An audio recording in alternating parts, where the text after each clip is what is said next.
नमस्कार दोस्तों, आप सभी का स्वागत है। तो आज हम बात करेंगे वेंडर ऑफ स्वीट्स के चैप्टर नंबर 5 की। तो चलिए शुरू करते हैं।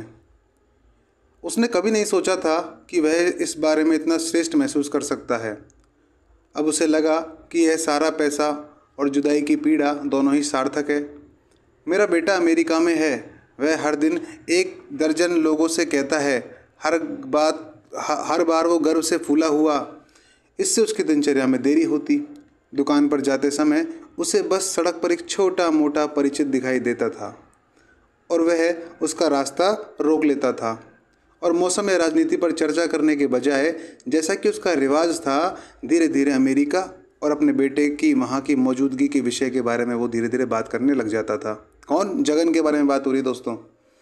कई दिनों के निराशाजनक इंतजार के बाद जब डाक से एक रंगीन यानी ब्लू एयरमेल आया तो उसे लगभग वैसी ही खुशी हुई जैसे माली के वापस आने पर हुई होती।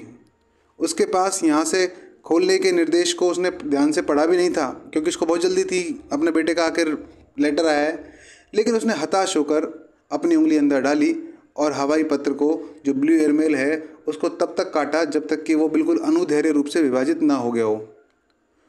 उसे इसे समझने के लिए एक पहेली की तरह जोड़ने के लिए मजबूर होना पड़ा। संदेश में बस इतना लिखा था कि पहुंच गया हूं। न्यूयॉर्क बहुत बड़ा है, इमारतें बहुत ऊंची हैं, हमारी तरह नहीं हैं यहाँ की इमारतें। सड़कों पर हज़ारों मोटर गाड़ियाँ हैं, खाना मुश्किल है, मैं हॉस्टल में हूँ, अगले हफ्ते मैं स्कूल जाऊँगा। जगन ने इसे खुशी से पढ़ा, हालांकि वह लड़के द्वारा कॉलेज के बजाय स्कूल का उल्लेख करने से कुछ हद तक परेशान था। यह पहली डाक से आया था और वह कमरे में बैठ गया था। हॉल में बेंच पर बैठे बैठे और लगभग 1 घंटे तक उसने उस पर ध्यान नहीं दिया। हर शब्द को उसने स्कैन किया और माली को उस विशाल पृष्ठभूमि में कल्पना की उसने उस चीज़ की कि शायद माली आ गया हो। वह खुशखबरी को अपने तक ही सीमित नहीं रख पाया। उसके लिए खुला पहला प्रवेश द्वार था ट्रुथ प्रिंटिंग प्रेस का। नटराज अपनी डेस्क पर बैठा हुआ था। हमेशा मिलनसार और आगंतुकों का स्वागत करने वाला था वो। दरवाज़ा केवल आधा खुला रखता था और जब प्रकाश अवरुद्ध हो गया तो नटराज ने अपने प्रूफ से ऊपर देखा और मुस्कुराया और तुरंत जगन ने घोषणा की, माली पहुंच गया है नटराजन। क्या आपको कोई टेलीग्राम मिला है? ऐसा वो पूछते हैं। अरे नहीं नहीं, वो बहुत समझदार है। माली जो है बहुत समझदार है। 10 सेंट में होने वाले काम के लिए वो 10 रुपये बर्बाद नहीं करता।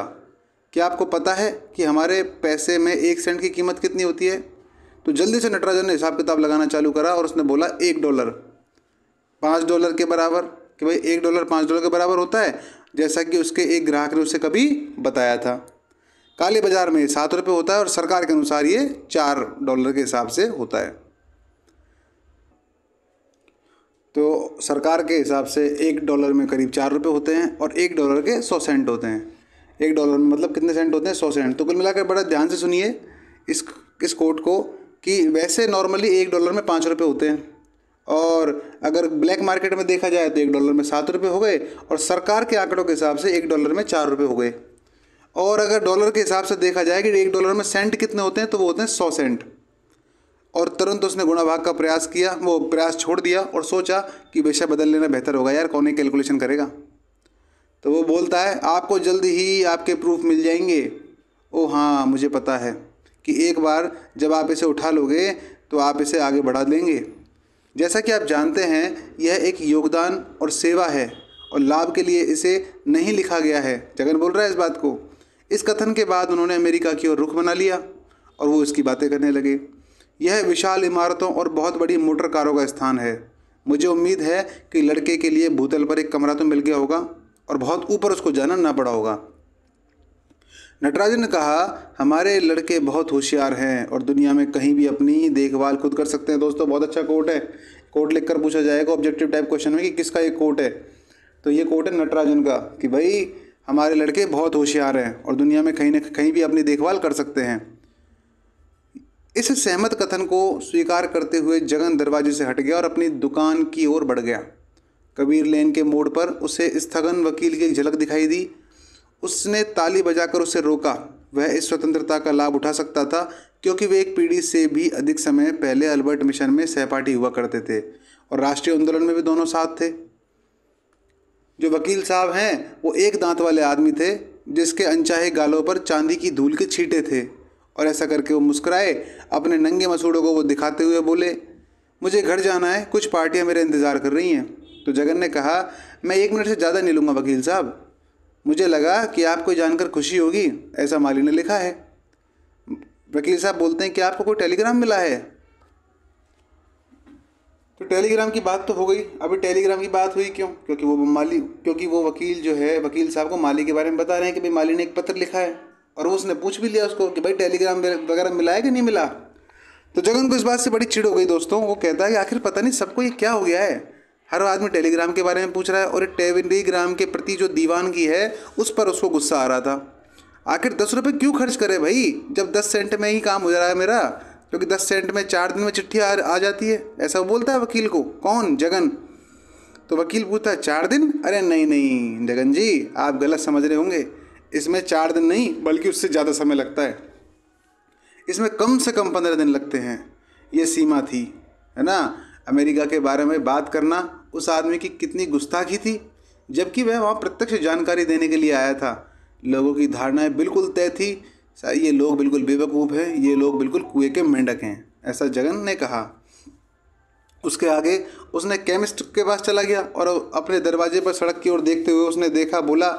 उसने जगन का गर्मजोशी से स्वागत किया। किसने? केमिस्ट ने। आज काफ़ी देर हो गई जगन जी, उसने बहुत दोस्ताना अंदाज में कहा। हाँ मुझे पता है, मुझे पता है, जगन ने उत्सुकता से बोला उसके पास जाकर। आज जो है वास्तव में जो पोस्टमैन है ना, वो काफ़ी देर से आया था। और खैर, जब कोई बेटा इतनी दूर रहता हो भाई, फिर वही बात में जगन की बात कर रहा था, वो मूल माली की बात कर रहा था।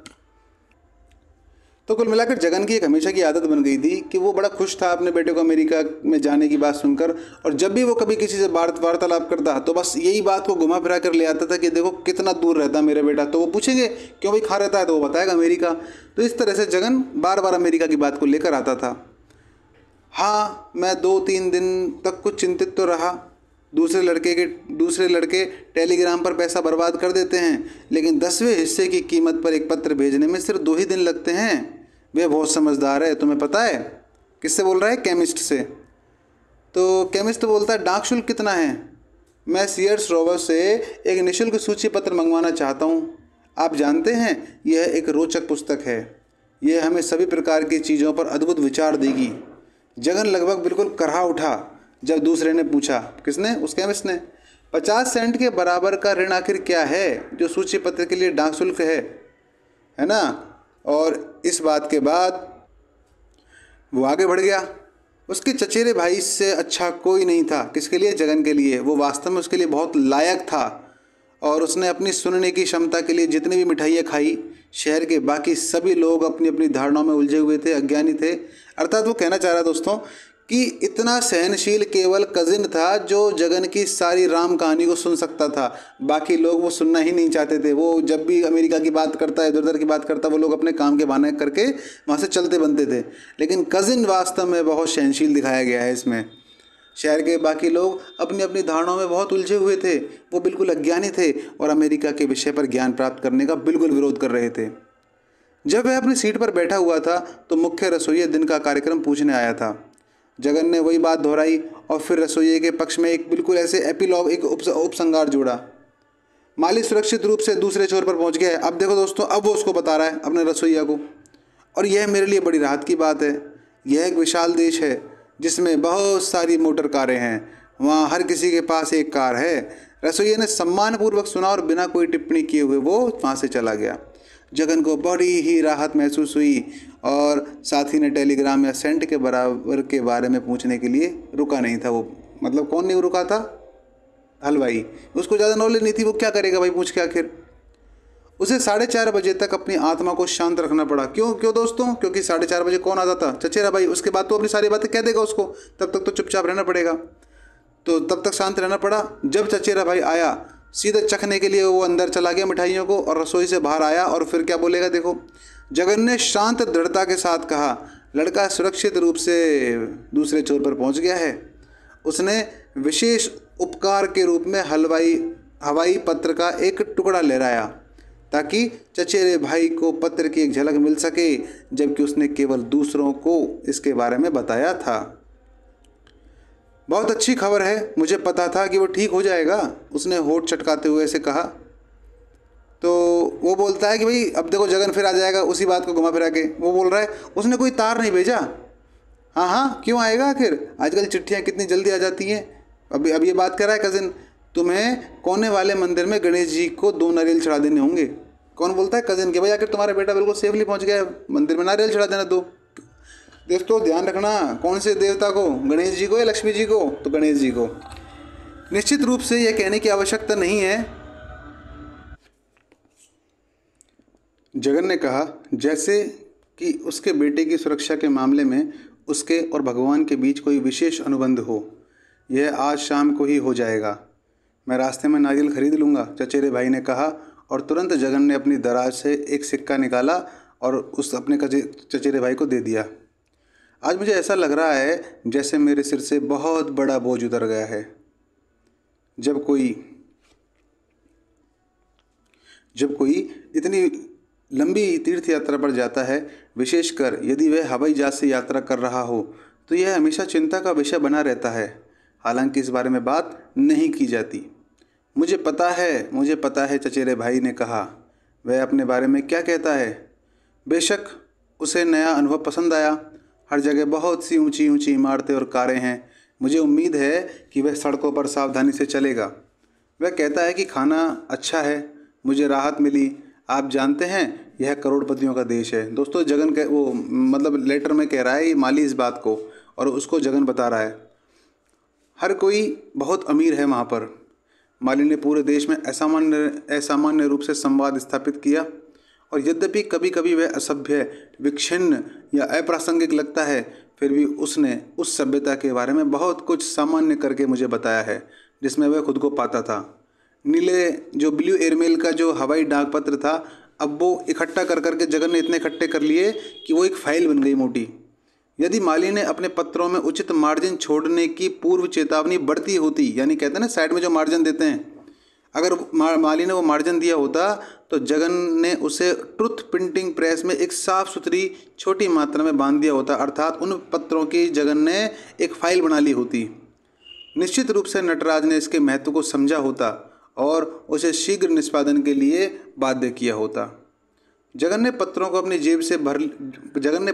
जेब में भर लिया और उन्हें निकालकर सभी को, खासकर अपने चचेरे भाई को, जो हमेशा की तरह एक शिकायत रहित श्रोता बना रहा, उसने अंश पढ़ने के लिए उसको दे दिया।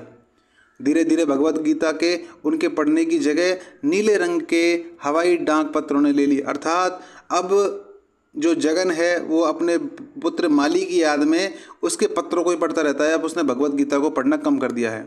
आगे देखते हैं। उनके अध्ययन से उन्होंने अमेरिका की एक तस्वीर बना ली थी अपने दिमाग में, और अमेरिकी परिदृश्य, संस्कृति और सभ्यता के विषय पर अधिकार के साथ बोलने में वो सक्षम बन गया। उन्हें शायद ही परवाह थी या ध्यान था कि वे किससे बात कर रहे हैं। सड़क पर कोई भी व्यक्ति उसे काफ़ी अच्छा लगता था। उसके परिचितों को डर था कि उसे बात करने की बीमारी हो गई है, क्योंकि हर किसी से बात करता ही रहता था उसके बारे में कि माली अमेरिका गया है, फलाना ढिमकाना।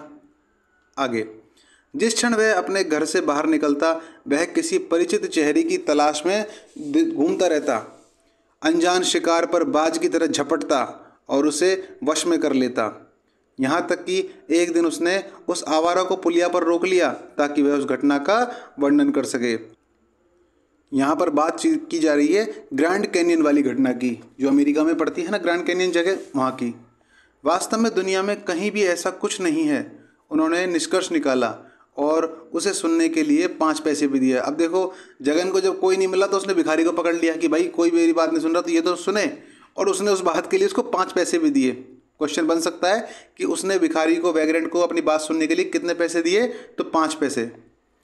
यह किसी और के लिए किस्मत की बात थी कि वह समय रहते बच निकलता या अमेरिकी लोक कथाओं में उलझ जाता। तो देखो अपना अपना भाग्य, कोई आदमी निकल जाता वहाँ से कुछ ना कुछ बहाना करके कि भाई मेरे को कुछ काम है, फलाना टिमकाना, और ऐसा करके वो वहाँ से जगन की बात को सुनने निकल जाता। जगन ने जब बात की तो सभी बेचैन हो गए, लेकिन वह अपनी बात को बेधड़क तरीके से सुनाने में व्यस्त हो गया था। उसे ऐसा लग रहा था कि उसे अपने विचारों को तब तक दबाए रखना है जब तक कि वह शुभ घड़ी उसके चचेरे भाई को न बुला दे। तो अब सीधी सी बात है, अपनी बात किसको सुनाना चाहता है बार बार? चचेरे भाई को, क्योंकि सबसे धैर्यवान कौन है? वही है जो अमेरिकी जानकारी के लिए इतना उत्साही था कि जगन ने उसे शायद ही पर्याप्त बताया था। चचेरा भाई अक्सर खुद ही पत्र देखना चाहता था, लेकिन जगन ने इस विचार का विरोध किया। वह उन्हें पवित्र विश्वास में रखता था और किसी तीसरे व्यक्ति को उन्हें छूने की अनुमति नहीं देता था। दिन पर दिन चचेरे भाई ने अमेरिकी जीवन और तौर तरीकों के बारे में जानकारी एकत्रित की और उन्हें अपने श्रोताओं के समूह में पहुंचाया।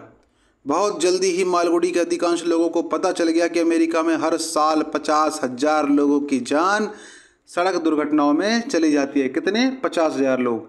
और कैसे लोग कैनेडी की मौत की खबर सुनकर सड़क के कोनों में टूट जाते हैं। देखो, दूर दूर से लोग इकट्ठा हो गए थे उसकी बात, मौत की बात सुनकर। और ट्रांजिस्टर रेडियो वाले किसी भी व्यक्ति के चारों ओर भीड़ लगा लेते। मतलब पुराने ज़माने में आपने देखा होगा, पूरे गांव में एक टीवी हुआ करती थी, किसी दुकान में लग रही थी, किसी घर में लग रही थी, तो सारे लोग इधर उधर कुछ ना कुछ बहाना करके उस टीवी के आसपास गिरा जाते थे ताकि उस खबर को जान सके। ऐसा ही वहाँ पर हुआ करता था, क्योंकि नोवेल उसी टाइम का लिखा हुआ है। और ट्रांजिस्टर रेडियो वाले किसी भी व्यक्ति के चारों ओर भीड़ लगा लेते। जगन ने उस दुर्भाग्यपूर्ण दिन जिसमें कैनेडी के काफिले के मार्ग का वर्णन किया गया था, उसमें खुद को काफ़ी सक्षम महसूस किया, अर्थात जैसे कि उन्होंने स्वयं उसको देखा हो। अर्थात जगन ऐसे बताता है लोगों को कि वास्तव में वो खुद अमेरिका में था, उसने अपनी आंखों से चीज़ देखी थी, जबकि सब उसको लेटर के माध्यम से पता चला था। जैसे कि उसने स्वयं उसको देखा हो। और जब उन्होंने बताया कि कैसे उसी सुबह डलास, एक जगह का नाम है डलास, तो जैसे उसी सुबह डलास में कैनेडी भारी भीड़ में शामिल हो गए थे जिन्होंने उनके कपड़े और बालों को पकड़कर खींच लिया था, तो उनका गला भराया था। उन्होंने अपने श्रोताओं को बाद में ओसवाल्ड की मृत्यु के बारे में कोई विवरण नहीं दिया। जगन ने केवल एक ही पत्र को सख्ती से दबाया, जिसमें माली ने अमेरिका में 3 साल के अनुभव के बाद लिखा था। कितने साल? 3 साल। अब वो लिखता है दोस्तों कि मैंने गौ मांस खाना चालू कर दिया है और मुझे नहीं लगता इससे मैं कुछ भी बुरा महसूस कर रहा हूँ। लोग बेधड़क, ये बहुत जो मांस होता है बहुत स्वादिष्ट और रसीला होता है। अब मैं सुझाव देना चाहता हूँ पिताजी कि आप लोग भी गौ मांस खाना क्यों चालू नहीं कर देते? इससे हमारे देश में जो बेकार के मवेशी हैं, पशु हैं, उनकी समस्या भी हल हो जाएगी और हमें अमेरिका से जो भोजन है वो उसकी भी भीख भी नहीं मांगनी पड़ेगी। मुझे कभी कभी शर्म आती है जब भारत अमेरिका से सहायता मांगता है। इसके बजाय तो हम सड़कों पर घूमने वाली और यातायात को बाधित करने वाली बेकार गायों का वध क्यों नहीं कर देते? उनको मार देते, उनको खा लेते। जगन को इस बात से बड़ा ही गुस्सा आया। वो कहता है कि शास्त्रों में 5 घातक पापों की परिभाषा दी गई है। कितने पाप बताए गए हैं शास्त्रों में? 5। और गाय की हत्या भी तो उसी सूची में शामिल है और वो भी सबसे ऊपर है। जब वह इस विषय पर अपनी भावनाओं को व्यक्त करने के बारे में सोच रहा था और शास्त्रों और गाय पर गांधी के लेखों से उद्धरण एकत्र कर रहा था ताकि उन्हें माली को लिखे जाने वाले पत्र में शामिल किया जा सके, तो एक सुबह एक तार आया। अब देखो, वो एक पत्र लिखने की कोशिश कर सोच रहा था कि माली को कि मैं लिखूं कि भाई शास्त्र में ऐसा लिखा गया है कि गाय को नहीं खाना चाहिए, 5 पाप बताए हैं, उसमें गाय को मारने वाला पाप सबसे ऊपर है। वो पत्र लिखने वाला था कि उसके पास ही खुद एक पत्र आ गया, एक तार आ गया और उसमें लिखा हुआ था घर पहुंच रहा हूँ। तार दोस्तों किसका था? माली का। उसमें लिखा था घर पहुंच रहा हूँ, मेरे साथ एक और व्यक्ति है। जगन हैरान हो गया कि कौन है वो व्यक्ति। उससे भयंकर आशंकाएं हो गई और चचेरे भाई से इस बारे में बात न कर पाने की अतिरिक्त परेशानी उसके और कोई समाधान दिखाई नहीं देता था, क्योंकि वह पूरे शहर में दूसरे व्यक्ति की खबर फैला सकता था। देखो वो ये ना, एक आदमी कोई ना कोई घर में ऐसा ही होता है जो इधर उधर की बातें बहुत करता है, तो उस तरह का ही चचेरा भाई था जो सारी खबरों को पूरे समाज में फैला देता था। दोपहर के बाद उसकी सबसे बड़ी आशंकाएं तब पुष्ट हो गई जब ट्रेन ने माली और दूसरे व्यक्ति और उसके बहुत सारे सामान को रेलवे स्टेशन प्लेटफॉर्म पर फेंक दिया और भाग गई। अर्थात भाग गई कौन? ट्रेन चली गई। अर्थात माली वापस अपने घर आ गया है। सुव्यवस्थित सूटकेस और डोरीदार डिब्बों को देखकर जगन बड़ा ही बेचैन हो गया और उसे हीनता का एहसास होने लगा।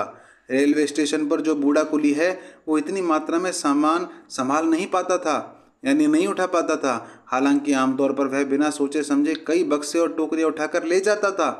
अब उसे सिगरेट की दुकान पर लड़के को सहायता के लिए बुलाना पड़ेगा। माली बिना अपना सिर उठाए या फिर होठ हिलाए बड़बड़ाता रहा, सावधान रहना, बहुत सारी चीज़ें टूट सकती हैं, हवाई माल भाड़े में बहुत पैसा खर्च हो गया है। जगन पीछे हट गया इन सब बातों को सुनकर। अपने चचेरे भाई को उसने आगे धकेल दिया और कहा कि अब तू बातें कर भाई आगे, और सारे जवाब तू ही दे। वो अपने बेटे के तमाशे से बिल्कुल अभिभूत हो गया, जो पहले से ज़्यादा लंबा था, चौड़ा था और गोरा भी लग रहा था, और लंबे लंबे कदमों से चल भी रहा था।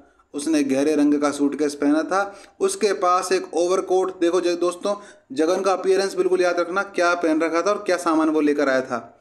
उसके पास एक ओवरकोट था, एक एयरबैग था, एक कैमरा था और एक छाता था। ऑप्शन मल्टीपल चॉइस के में बनेगा, 4 सवालों में से एक को हटा के पूछ लेगा कौन सा इसमें शामिल नहीं था। आगे देखते हैं। जगन को लगा कि वह किसी अजनबी का पीछा कर रहा है।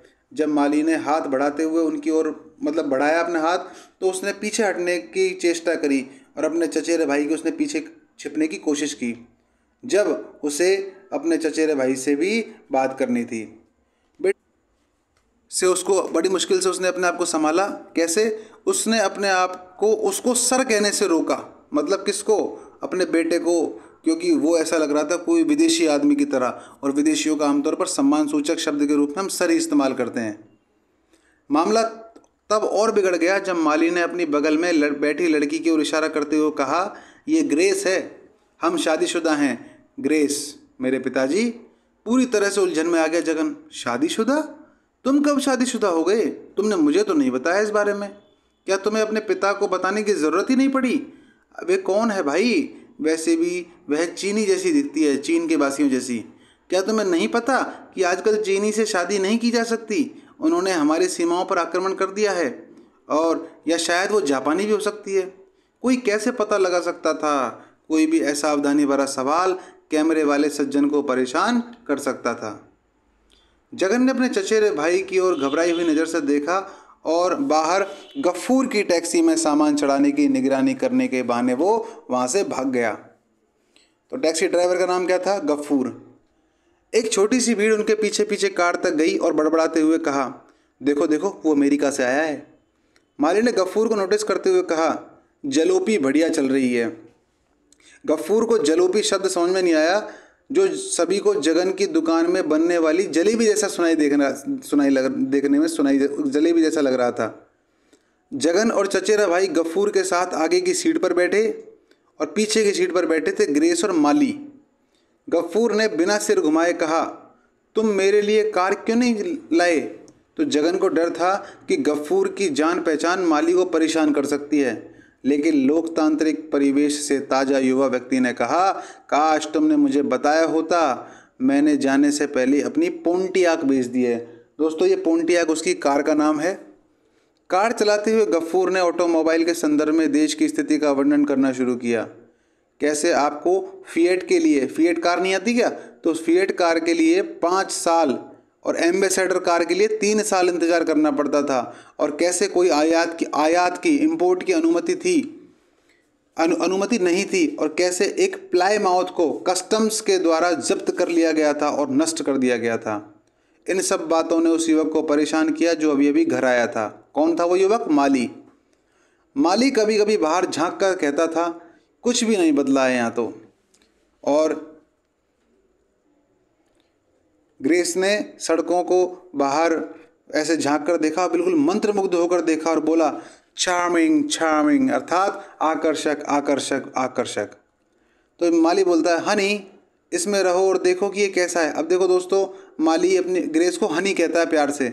माली ने कहा, जिसे सुनकर जगन को बड़ा आश्चर्य हुआ कि उसे वास्तव में हनी या ग्रेस कहकर संबोधित करना चाहिए, कि मतलब उसका नाम है क्या, हनी या ग्रेस। जब वे मूर्ति के पास पहुँचे, कौन सी मूर्ति? लौले की, फ्रेडरिक लौले की। तो उसने पूछा, वो कौन है? किसी ने उसके सवाल का जवाब नहीं दिया। मूर्ति के पीछे घर के पास आते ही जगन तनाव में आ गया। जब वे रुके तो वह कार से बाहर कूद गया और मुख्य दरवाज़ा खोलने के लिए सीढ़ियाँ चढ़ते हुए हाँफने लगा। उसने अपने बेटे की ज़रूरतों के हिसाब से अपने घर को सजाने में पूरा पखवाड़ा बिता दिया था। चचेरे भाई को जानने वाली डॉक्टर की पत्नी के मार्गदर्शन में उसने माली के बेडरूम से सटे एक आधुनिक शौचालय और बाथरूम के निर्माण में बहुत पैसा खर्च किया था, और दीवारों को साफ किया, रंग रोगन करवाया और नई मेज और कुर्सियाँ लगवाई। माली नहाने और कपड़े बदलने के लिए सीधे अपने कमरे में चला गया। गफ्फूर और चरचरे भाई ने बक्से को गलियारे में ढेर करके, मतलब सारा ढेर बना दिया और वहीं छोड़ दिया। ग्रेस अकेली रह गई। अनिश्चित रूप से वो हॉल में खड़ी रह गई थी। तो जगन ने कहा, उस कुर्सी पर बैठ जाओ। ग्रेस से कहा, कहने के लिए और कुछ भी नहीं पा रहा था तो मैंने ये कह दिया। और इस तरह से उन्होंने आगे कहा, मुझे बताओ कि तुम क्या चाहते हो, मैं उससे प्राप्त कर दूंगा तुम्हारे लिए। मुझे नहीं पता कि तुम वास्तव में क्या चाहते हो। ओह, तो ग्रेस बोलती है, तुम कितने दयालु हो। उसने कहा। उसके ध्यान से वास्तव में प्रसन्न थी बिल्कुल वो, क्योंकि वो इतना उसको अटेंड कर रहा था, इतना केयर टेकिंग उसकी कर रहा था, तो बड़ी खुश हुई। उसने उसके लिए एक कुर्सी खींची और कहा, कृपया आप स्वयं बैठ जाइए, आप खुद थक गए होंगे। तो जगन ने बोला, नहीं नहीं, मैं नहीं थका, मैं इन सब चीज़ों का आदी हूँ। मानव ऊर्जा का पूरा रहस्य है, मतलब मैं खुद, मेरे अंदर बहुत सारी ऊर्जा है। और ऐसा करके उसने अपनी बात शुरू कर दी। और जब उसने लड़की के चेहरे पर थोड़ी घबराहट देखी तो उसने अपनी बातचीत में ही रोक लगा दी और कहा, अब मुझे जाना होगा, तुम्हें पता है मुझे अपनी दुकान पर वापस जाना होगा, नहीं तो।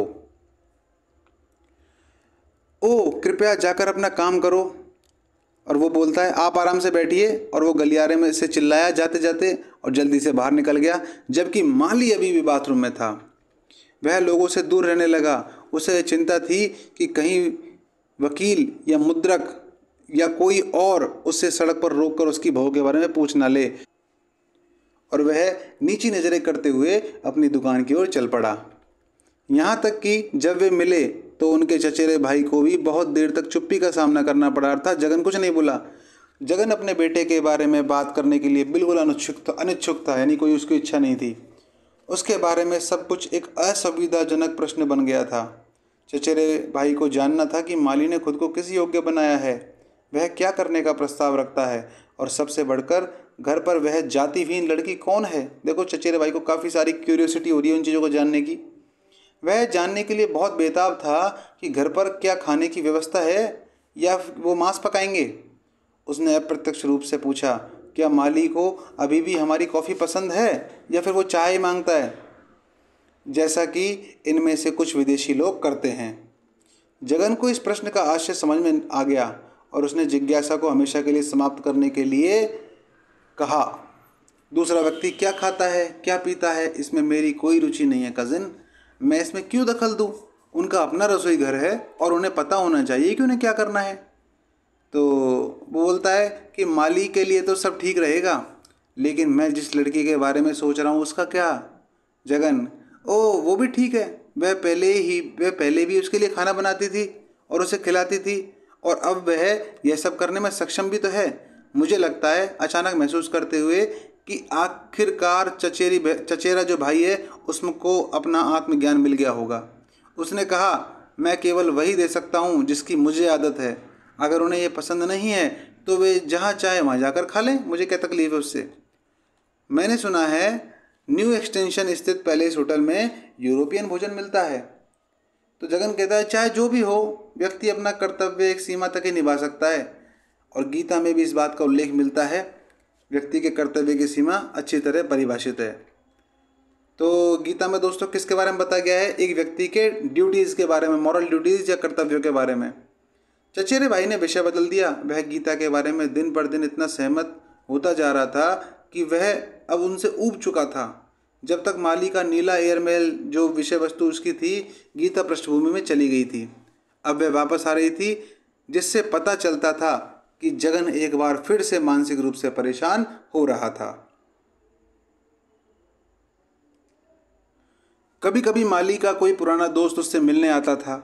वह दोस्त को कभी हॉल में बिठाता था और एक सज्जन व्यक्ति की तरह धीमे स्वर में बात करता था, और जगन को यह जानने का कोई तरीका नहीं था कि वे आखिर किस बारे में बात कर रहे हैं। शायद माली ग्रैंड कैनियन और नियाग्रा और स्टैच्यू ऑफ लिबर्टी और न्यूयॉर्क में ट्रैफिक जाम के बारे में बता रहा होगा।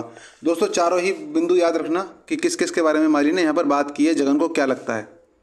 वह ऐसी सभी चीज़ों के बारे में जानता था, और अगर वे उसे अनुमति देते तो वह उनकी बातचीत में शामिल हो जाता। लेकिन उसे लगता था कि जब तक उसे आमंत्रित नहीं किया जाए उसको जाना नहीं चाहिए, और उसको ये चीज़ बिल्कुल दुस्साहस लगती। इस उम्मीद में वह कभी कभी हॉल पार करते समय अपने पैरों को पीछे छोड़ देता था। अर्थात जोर जोर से, कहते हैं ना कि धीरे धीरे जोर जोर से चलना था कि उसकी आवाज़ पैरों की आए उनको और उनको बुला लें। जबकि माली ग्रामोफोन या टेप रिकॉर्डर बजा रहा होता था, या अपने दोस्त को पोलरॉइड कैमरा या अपने साथ लाई गई 100 चीज़ों में से कोई एक चीज़ दिखा रहा होता, जिसमें जगन के लिए एक लपेटा हुआ पैकेज भी शामिल था। यानी गिफ्ट तो वो जगन के लिए भी लेकर आए थे। ग्रेस ने उसे यह कहते हुए उसके हाथों में थमा दिया, पिताजी यह आपके लिए है। यह एक हल्के पीले रंग का डिब्बा था जिसमें चम्मच, कांटे और चाकू रखे हुए थे। कितनी चीज़ें दोस्तों? 3, चम्मच, कांटे और चाकू। उसने उसे ध्यान से देखा, हाथ में लेकर घुमाया और कहा, बहुत सुंदर है यह, लेकिन यह है क्या? तो ग्रेस ने जवाब दिया, ये एक पिकनिक हैम्पर है। माली को लगा कि आपको ये बहुत पसंद आएगा।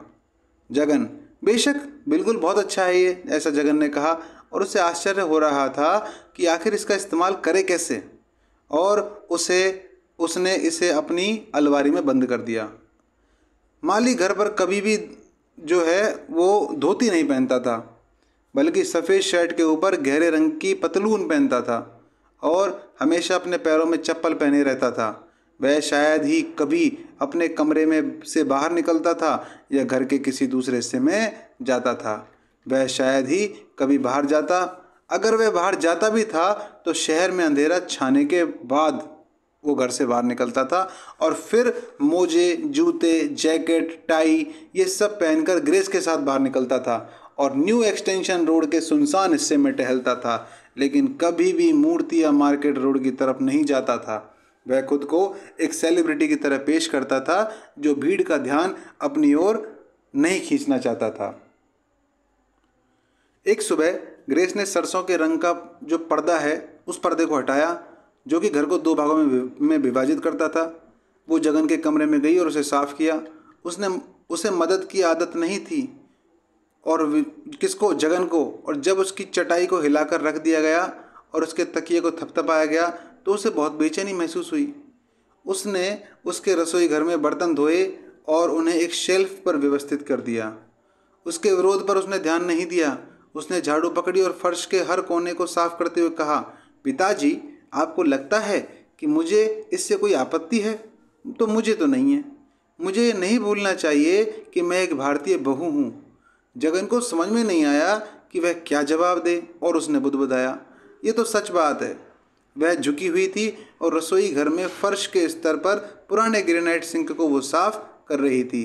उसने वो जो साड़ी पहन रखी थी, अपनी जो साड़ी उसने पहन रखी थी उसको साथ साथ काम करते करते ऊपर की ओर उठा रही थी और अपने हाथी दांत के रंग के घुटने को उजागर कर रही थी। मतलब बिल्कुल सफ़ेद झक घुटना था उसका। जगन उस हाथी दांत के टुकड़े से अपनी आंखें नहीं हटा सका और उसने उसे आराम दिया। मतलब उसने ऐसे नज़र से फेर ली थोड़ी सी, भाई क्यों देखना बहू का घुटना। ओ ग्रेस ग्रेस ग्रेस, तुम्हें ऐसा नहीं करना चाहिए। मुझे इसकी आदत नहीं है। तुम खुद को परेशान मत करो। मैं अपना सारा काम खुद करने में विश्वास करता हूँ और मैं आपको ऐसा न करने देने में विश्वास रखती हूँ पिताजी। बस इतना ही उसने कहा। मुझे काम करना पसंद है। मुझे पूरे दिन और क्या करना चाहिए आखिर? जगन, जो देवताओं के सामने पूजा कक्ष में था, अब उसके पीछे पीछे चल रहा था। किसके? ग्रेस के। और अपनी उंगलियों के बीच माला घुमा रहा था। उसने कहा, लोग क्या सोचेंगे अगर वे न्यूयॉर्क में पली बड़ी एक आधुनिक लड़की को ये सब काम करते देखेंगे? और माली को भी तो ये पसंद नहीं आएगा। वैसे भी उसका काम नहीं है ये सब चीज़ें। किसने कहा? ग्रेस ने कहा। वो तो वैसे भी पत्र लिख रहा है और मैं घर का काम कर रही हूँ। बस बात केवल इतनी सी है। ये सबसे प्यारा घर है जो मैंने अपने जीवन काल में कभी देखा है। क्या तुम्हें यह पुराना और बासी घर नहीं लगता? जगन बोलता है। तो वो बोलती है, नहीं, ये तो बहुत सुंदर है। मैंने हमेशा से ऐसे घर में रहने का सपना देखा था। आज वह घर से देर से निकलता था। अब जो आजकल क्या करता था, जगन इन सब चीज़ों को देखता रहता था। बात करने में टाइम पता नहीं लगता था उसको कब निकल गया, तो दुकान जाने में उसको देर हो जाती थी। तो आजकल जगन जो है घर से देर से निकलता था क्योंकि उसे ग्रेस का इंतज़ार करने की आदत हो गई थी। वह अपने आसपास के माहौल में स्त्रीत्व के, यानी जो औरत का जो टच होता है, उसके स्पर्श से आने वाली अत्यधिक व्यवस्था की आदत डाल रहा था। एक दिन ग्रेस ने कहा, काश तुम मुझे अपने लिए खाना बनाने देते पिताजी। ये तो असंभव है, लेकिन मैंने इस बारे में व्रत ले रखा है भाई। उन्होंने कहा कि कैसे वे केवल वही चीज़ खाते हैं जो वे खुद अपने हाथों से पका सकते हैं। जगन बोलता है इस बात को। तो ग्रेस ने चिल्लाते हुए कहा, ओ तुम बहुत रोमांचक लग रहे हो पिताजी। यह पहली बार था जब किसी ने उसकी आदतों के बारे में कुछ अच्छा कहा।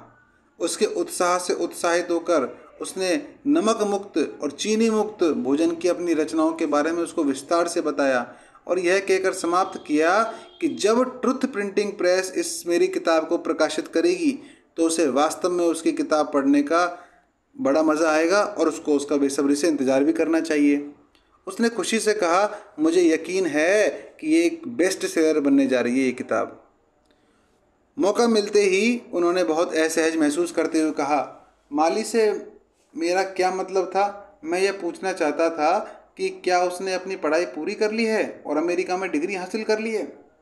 तो ग्रेस ने उस बर्तन से ऊपर देखा जिसे वह साफ कर रही थी और पूछा, क्यों, क्या तुम्हें नहीं पता था क्या?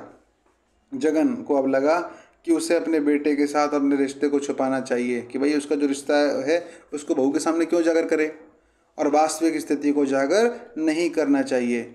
इसीलिए उसने कहा, मेरे पास माली से इन सब मामलों पर बात करने के बारे में वास्तव में समय कभी था ही नहीं। हाँ हाँ, मैं समझती हूँ पिताजी, ऐसा ग्रेस ने कहा, फिर भी उससे तुम्हें बताना तो चाहिए था।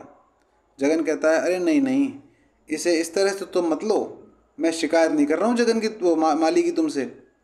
तो वो कहती है, बिल्कुल नहीं। उसे सहमति जताते हुए उसने कहा, फिर भी मैं कहती हूँ कि माली को तुम्हें बता देना चाहिए था। मान लो मैं उससे तुमसे इस बारे में बात करने के लिए कहती हूँ। ये बहुत महत्वपूर्ण है, तुम जानती हो। जब तक वह तुमसे बात नहीं करता वह क्या योजना बना सकता है? सच में? हाँ, मैं भी यही सोच रहा था। मैं उसकी योजनाएं जानना चाहता हूँ। तुम करोगे उसने कहा। जगन ने कहा, मैंने सोचा था कि वे अपने पत्रों में कुछ उल्लेख करेंगे, लेकिन आप जानते हैं कि मैंने आपके देश के बारे में बहुत कुछ उन्हीं से सीखा है। यह सुनकर वो बहुत जोर से हंस पड़ी और बोली, ओ पिताजी पिताजी, मुझे एक पत्र दीजिए और मैं आपको कुछ बताऊंगी। क्या? जगन ने बड़ी हैरानी से पूछा, क्या मतलब है तुम्हारा? क्या आपके पास इनमें से कोई पत्र है? मैं समझाता हूँ। वह अपनी पसंदीदा अलमारी में गया और एक कार्डबोर्ड बॉक्स निकाला जिसमें सभी नीले अक्षर बड़े करीने से रखे हुए थे, बड़े तरीके से रखे हुए थे। उसने ढेरों में उसको छान मारा। ये रहे। मुझे नहीं पता था कि तुम कौन से देखना चाहती हो। वो अभी भी झिझक रहा था, किसी को भी इन मूल्यवान दस्तावेजों को छूने के लिए खिलाफ था, लेकिन वह ग्रेस से ऐसा नहीं कह सकता था कि भाई तुम इसको मत छुओ। बाकी तो भले ही सबको नहीं छूने देता था वो। वाह, कितना सारा, उसने आश्चर्य से कहा। बड़े ही अलग ढंग से उसने एक पत्र निकाला। ओ, ये रहा। उसने अंत में हस्ताक्षर की और इशारा किया, क्या आप इसे पढ़ सकते हैं? तो जगन ने अपना चश्मा टटोला और पहना और जोर से पढ़ा। जीएम है क्या ये? जरूर। क्या तुमने इसमें पहले ध्यान नहीं दिया कभी? मुझे लगा तुम जानते हो। जीएम का मतलब है ग्रेस और माली। जी फॉर ग्रेस, एम फॉर माली, यानी मैं और वो। हम। वह चुप हो गई। मैंने वे सारे पत्र लिखे, हालांकि हम दोनों के उन पर हस्ताक्षर किए थे, हम दोनों ने ही। तुमने लिखा है ये सारे पत्र? जगन ने असहजता से अपनी जो लार है मुंह में उसको निगलते हुए कहा, मुझे कैसे पता चलेगा भाई? मुझे तो कभी पता ही नहीं चला कि तुम भी वहाँ पर थी। क्या माली ने तुम्हें कभी इन बारों में नहीं बताया कि मैंने ये पत्र लिखे हैं? इस बात पर जगन बिल्कुल चुप हो गया। इससे किसी का भला नहीं होने वाला था। उसने मन ही मन गांधी जी की आत्मा से प्रार्थना की कि वह जो झूठ बोलने जा रहा है उसको माफ़ कर दे। हाँ, लेकिन मुझे नहीं पता था कि ये पत्र तुम्हारे हैं। माली ने मेरे बारे में कहा। क्या तुम्हें आश्चर्य हुआ? उन्होंने आपके बारे में विस्तार से नहीं बताया। कोई किसी व्यक्ति के बारे में पूरी तरह कैसे लिख सकता है? आखिरकार शब्द बहुत कम बताते हैं, इसलिए मुझे लगा कि जब उन्होंने यह बात कही तो वे बहुत कठिन रास्ता अपना रहे थे। जब उसने कहा कि वो लेखक बनना चाहता है। वह इस तरह बड़बड़ा रहा था। जब ग्रेस ने अपना पोंछा और झाड़ू रख दिया तो वो ऊपर आई, उसके बगल में बैठ गई, अपने पैरों को आंगन की सीढ़ियों से लटकाते हुए। मैंने उससे तुम्हारे बारे में बहुत कुछ नहीं जाना। उसने अपनी अनाड़ी कल्पना को उड़ान भरने दिया। उसने सिर्फ इतना लिखा था कि वह शादी करने जा रहा है। मैं तुम्हारे बारे में ज़्यादा नहीं जानता था। अब भी मैं तुम्हारे बारे में कहाँ ज़्यादा जानता हूँ, सिवाय इसके कि तुम एक अच्छी लड़की हो। मुझे लगता है कि यही वह बात है जिसके बारे में हमें चिंता करनी चाहिए। क्या आपको नहीं लगता? हमें और अधिक क्यों पूछना और जानना चाहिए? लड़की बोलती है इस बात को, भाई आखिर हमें जानना क्यों चाहिए ज़्यादा? तो जगन ने इस अफसर को हाथ से जाने नहीं दिया और कहा, इस देश में एक प्रथा है ये कि हम पूछते हैं कि कोई कहाँ पैदा हुआ, कहाँ पला बड़ा और कौन आमतौर पर कैसा है, और फिर हम दूसरी बातों पर चले जाते हैं। अन्य देशों में केवल पासपोर्ट और आयकर वाले इस तरह के विवरण मांगते हैं। हालांकि चूंकि मैं भी अब एक भारतीय हूँ, देखो वो कह रही है इस बात को ग्रेस, हालांकि मैं भी एक भारतीय हूँ, इसलिए मुझे इन चीज़ों की आदत डाल लेनी चाहिए और आपको कुछ बताना चाहिए।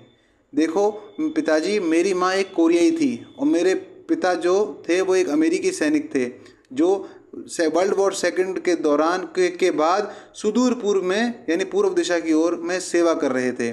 मेरा जन्म न्यू जर्सी में हुआ था। जब मेरे पिता छुट्टी पर घर गए और मेरी माँ को भी साथ ले गए, उन्होंने तब वापस उसको बुलाया। अब मेरी माँ अभी भी गर्भवती थी और एक पल के लिए चुप रही और बोली, वे फिर कभी घर नहीं आए। मेरी माँ ने अमेरिका में रहने का फ़ैसला किया और मैंने मार्गरेट में पढ़ाई की। क्या आपने इसके बारे में सुना है? तो आपको याद रखना है कि वो कहाँ पे पैदा हुई है, न्यू जर्सी में, और कहाँ पर उसने जो पढ़ाई वगैरह करी है, इस सारी बातों को आपको याद रखना है। इस पर जगन बोलता है, नहीं। जगन ने कहा, क्या है? तो वो बताती है कि ये एक लड़कियों का स्कूल है, मुझे इसकी यादें बहुत ज़्यादा प्रिय हैं। तो जगन बोलता है, ये तो बहुत अच्छी जगह होगी।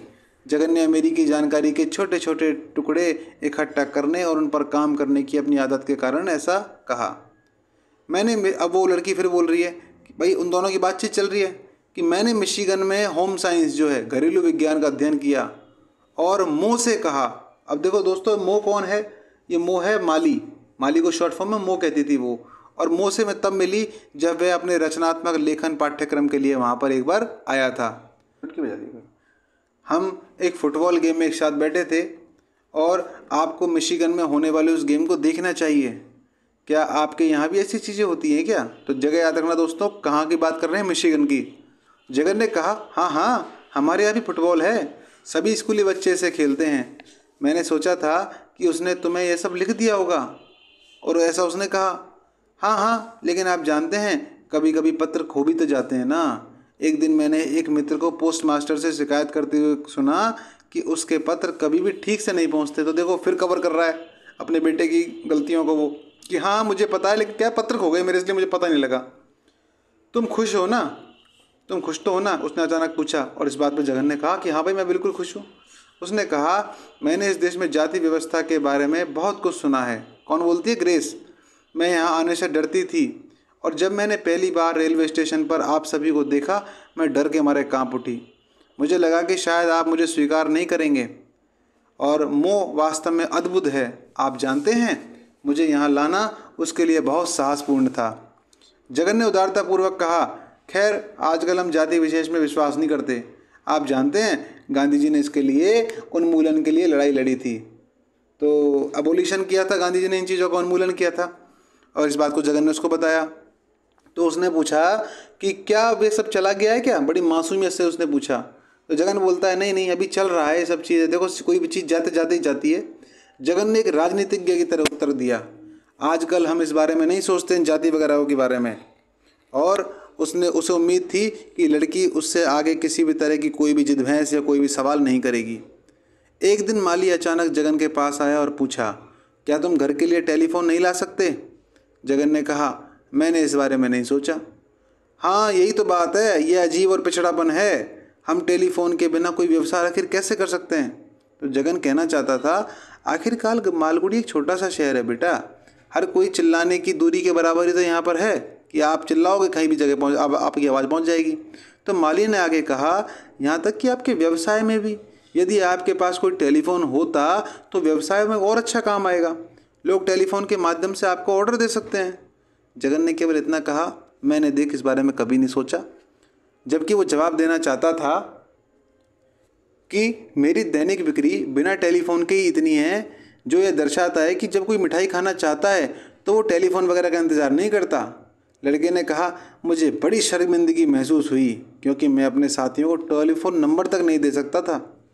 आखिर आपके, अब वो पूछ रहा है, कौन है भाई तुम्हारे दोस्त, कौन है सहयोगी तुम्हारा, तुम्हारे संगठन का नाम क्या है आखिर? तो ग्रेस, माली ने ज़ोर ज़ोर से पुकारा है इसी बात पर, क्या तुम हमारे साथ आओगी? हम अभी व्यापार पर चर्चा कर रहे हैं। तो माली के साथ व्यापारिक चर्चा की संभावना से जगन को एक और ठंडी आशंका ने जकड़ लिया। हालांकि वो खुश था कि आखिरकार माली उससे बात करने जा रहा था।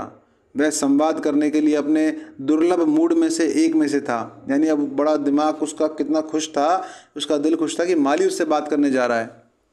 ग्रेस जिस तरह से जानबूझकर खुद को पृष्ठभूमि में रख रही थी, उससे जगन समझ गया कि वह बैठक के लिए जिम्मेदार रही होगी। मतलब ये जगन सोच रहा है कि शायद ये माली इसके कहने पर ये सब हरकतें कर रहा है। माली ने सुझाव दिया, पिताजी चलो हॉल में चल के बात करते हैं, हमारे पास वहाँ कुर्सियाँ हैं। जगन अपनी दुकान के लिए निकलने की तैयारी कर रहा था, लेकिन उसने सोचा कि अपनी दिनचर्या को थोड़ा स्थगित कर लेना उचित होगा। आखिर बेटा बात कर रहा है भाई। आजकल एक के बाद एक कामों में उसका टाइम टेबल थोड़ा सा गड़बड़ा रहा था। जगन आज्ञाकारी ढंग से अपने बेटे के पीछे पीछे चला गया और हॉल में अपनी सीट पर बैठ गया, जहाँ पर कई हफ्तों से वो नहीं गया था। उसने देखा कि कैसे ग्रेस ने पर्दे, चटाई और मेजपोश की जगह को बदल दिया था।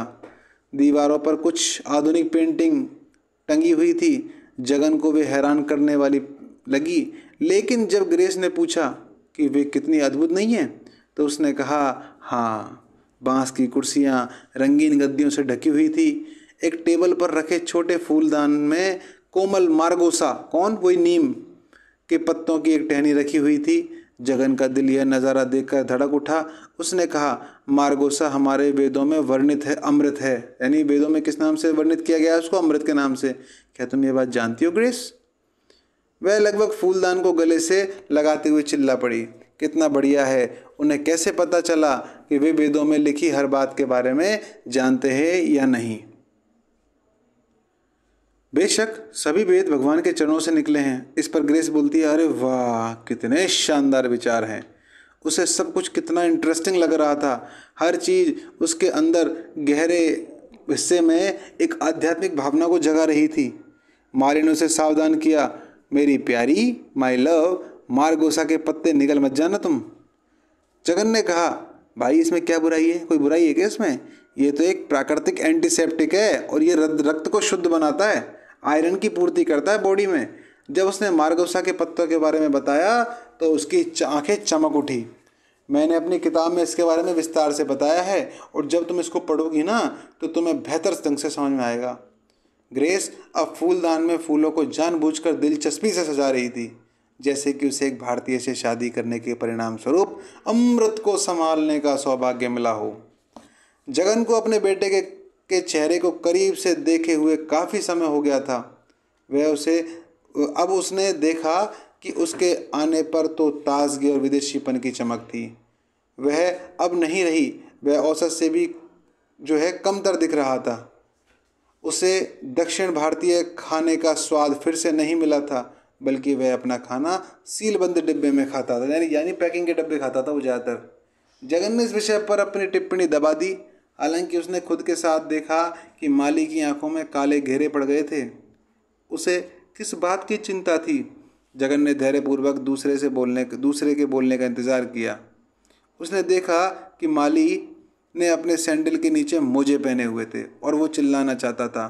मोजे कभी नहीं पहनने चाहिए क्योंकि वे निश्चित रूप से रक्त को गर्म करते हैं। कौन सोच रहा है ये बात? जगन। क्योंकि वे व्यक्ति के तलवों से होने वाले प्राकृतिक विकिरण में हस्तक्षेप करते हैं और इसलिए भी क्योंकि यह आप पृथ्वी की सतह के लाभकारी चुंबकीय आवेशों से खुद को वंचित कर लेते हैं। मैंने अपनी पुस्तक में तर्क दिया है कि यह यूरोपीय देशों में दिल के दौरे के कारणों में से एक है शायद। कौन सा दोस्तों? मोजे पहनना। जब वह इन विचारों में व्यस्त था तो उसे यह भी पता चला कि माली बोल रहा था। वह आवाज़ तो सुन रहा था लेकिन शब्दों का सार समझ नहीं पाया। वो वह इस मुलाकात का लंबे समय से इंतजार कर रहा था और अब उसे एक सिहरन के साथ ऐसा एहसास हुआ कि तो शडर, जो वर्ड शडर आया दोस्तों इसमें, उस शडर का मतलब है झटके से। तो कुल मिलाकर उसे झटके से एहसास हुआ कि उसने शायद जीवन का एक बहुत बड़ा मौका खो दिया है। अचानक उसकी नींद खुल गई और वो बहुत अधिक सतर्क हो गया। वह अपनी पूरी एकाग्रता से काम पर लग गया, जबकि माली ने अपना अंश समाप्त करते हुए कहा, क्या तुम्हें समझ में आया?